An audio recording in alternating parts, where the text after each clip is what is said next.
welcome back to the channel. Lynds here if you are new. I garden here in North Texas, zone 8A, 8B. We're like right on the line there. We are at the end of December. The sun is shining today, thank goodness. We have had a very gray and a very wet, rainy week. But today's high I think is like 68 degrees. My cows, you can't see her, I'll show you in a minute. She is joining the little garden chat. She knows normally when I come in the garden, I give her handouts, like whatever fruits, veggies I have, I'll toss over the fence and give to her. But anywho, I forget what I was saying. Hopefully you don't hear her, she's like licking the fence. I hear you. 68 degrees today. Thought we'd do a little end of the year garden tour, end of December garden tour, and I could not believe it. When I'm shooting this, it's Sunday, so it is the last Sunday of 2024, and we'll be rolling into a new year. So crazy to think about. But anywho, enough chatting. Let's see what we have in the garden.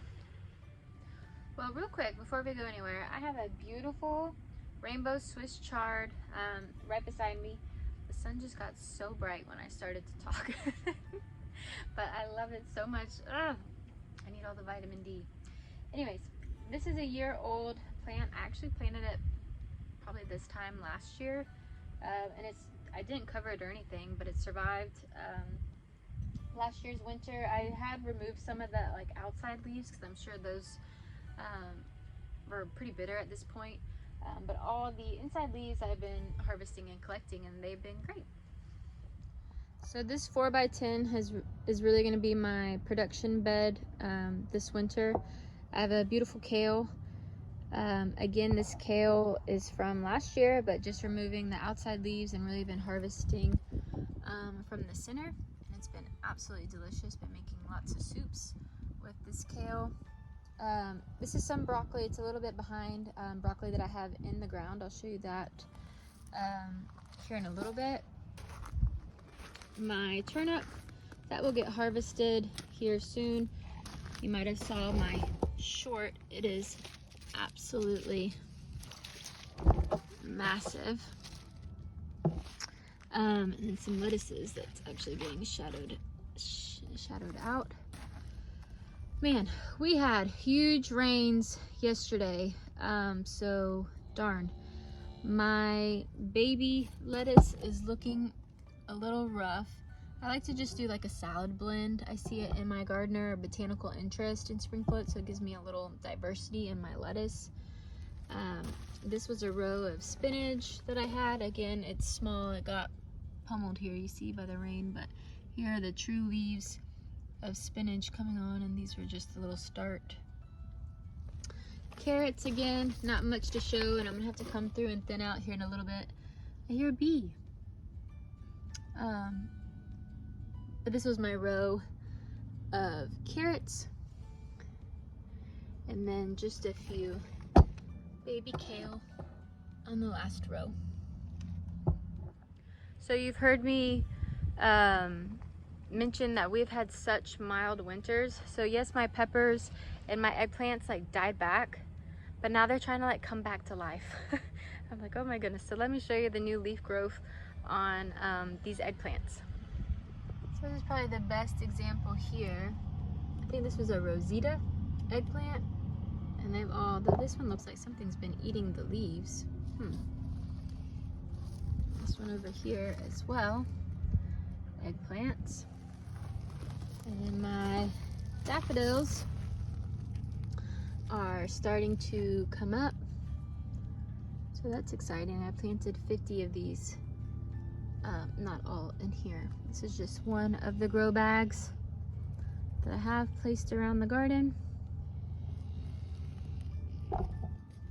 Can't really see the name anymore because of the rain.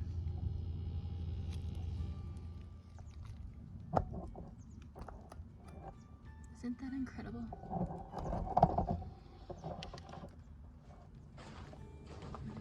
So I've been trying to overwinter this jalapeno pepper. I had it moved into my greenhouse here.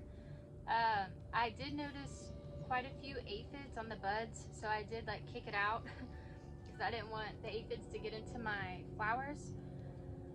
I'm not seeing aphids now. It was outside when we had the really heavy rains, like all week.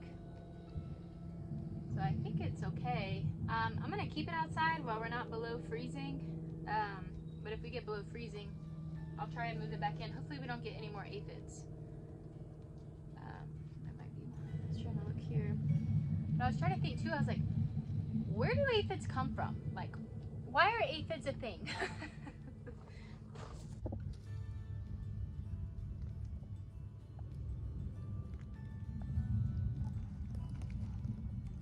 So inside my greenhouse, I have this 2x6, and I'm just, as a little experiment, doing a low quantity, like 3 to 4 tops of all the cold hardy annual flowers that I'm going to be growing. I have in my greenhouse just to kind of experiment and compare. Although I can see something's nibbling. I mean, I get crickets in here. Oh, there's a cricket right there. So it very well could be cricket. But these were black bachelor buttons, bells of Ireland. Again, it seems like a missing one here. Carnations is here, a pink carnation, but again, it looks like something's missing here. This is feverfew. These three were campanella, and then those three are rudbeckia. Honestly, I'll probably move the rudbeckia out once temperatures start warming up, since it is a perennial. I mean, it still has fruit on it, but the tomato plant looks absolutely terrible. So once I collect the fruit, I'll probably retire this plant. I need to give this pepper plant some love. It was actually in my chicken coop. So I want to know what kind of pepper it is. All these grow bags are pretty much dahlias. A lot of them are still dormant. Some are waking up, like this one is Cornell, Wine-Eyed Jill. Sun-Kissed was, I'm not sure why, it looks a little puny right now. That's my Cinder Rose, and this one, it did have some green on it, I'm not sure what happened. And then Cafe Olay has a little bit of green. And then I thought I saw Linda's baby was starting to wake up too. Every year I learn a lot or something new when I garden.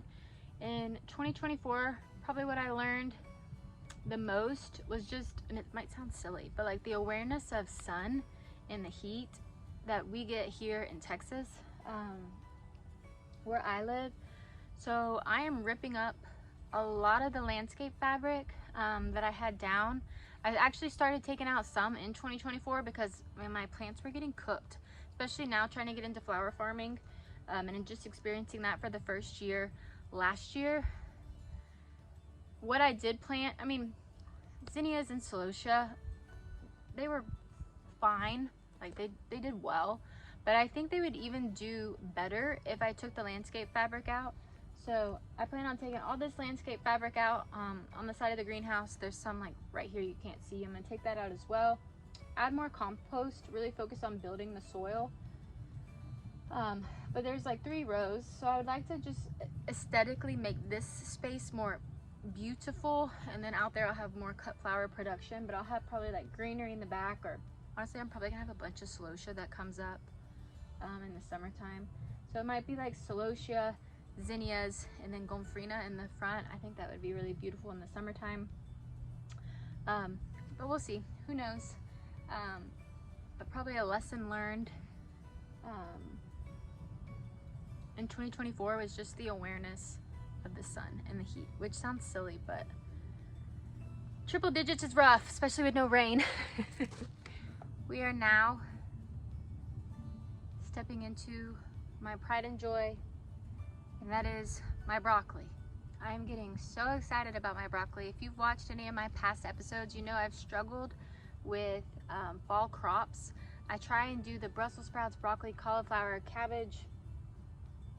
I'm missing one. I can't even think of which one I always do.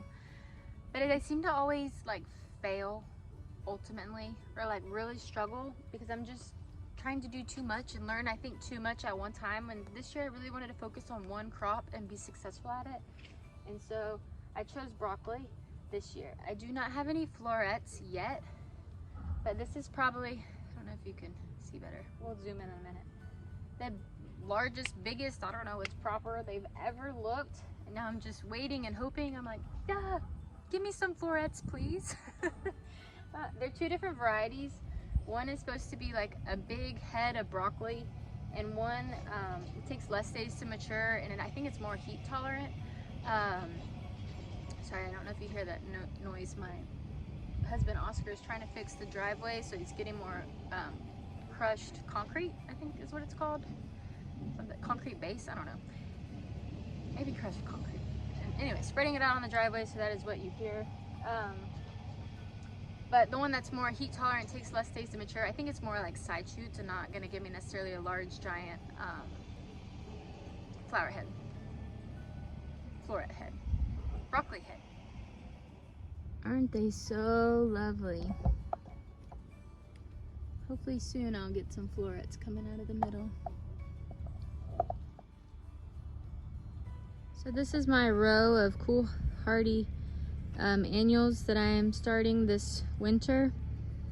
And I have a couple of grow bags of anemones and ranunculus.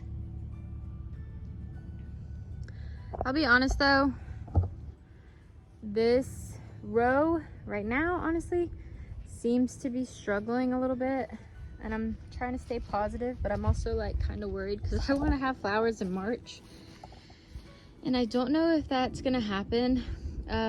This is an apricot mix status. I have some inside as well to add to this over here, because you can see some holes are missing and I just need more.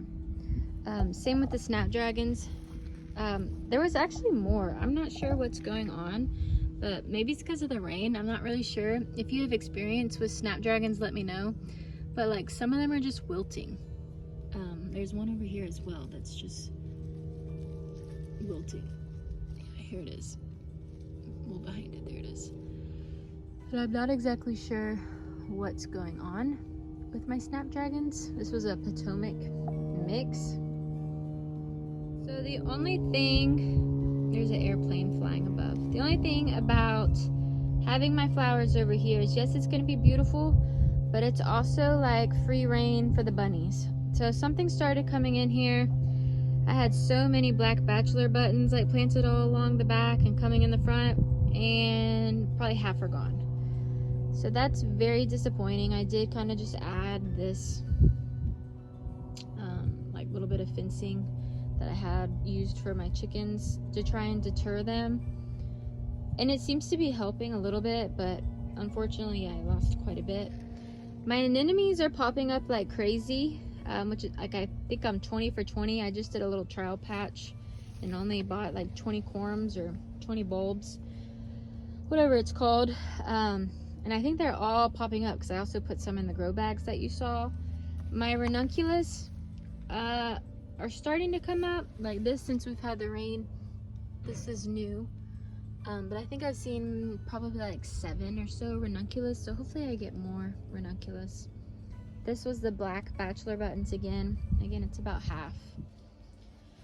Carnations I'm pretty bummed about because I had planted all my carnations out and a lot of them are gone.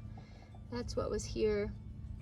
And you can see, man, something, okay, so it is an insect too that is munching, because look at that black bachelor button back there. Something is definitely eating it. But anyways, these are gonna be hopefully my cool hardy annuals, and I'm praying that I have some in March to share, because I would like to fill up this whole entire row.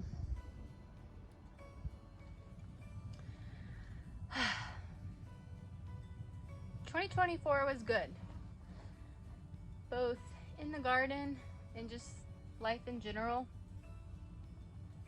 But for me personally, I think what I'm really seeking and looking forward to in 2025 is more peace and happiness, overall happiness as well. I mean, I could get into flowers and vegetables as well. You know, obviously I wanted to be more successful there from a flower farming perspective. I have my personal goals for that. Profitability is one of them. Last year I was really focusing on the growing aspect. And I am still learning at that. You know, this year I need to improve my growing skills with flowers, but also I need to look at and focus on the business side, the money-making side of flower farming as well. But gosh, I can't believe it. Like 2024 is coming to an end. And here we come, 2025.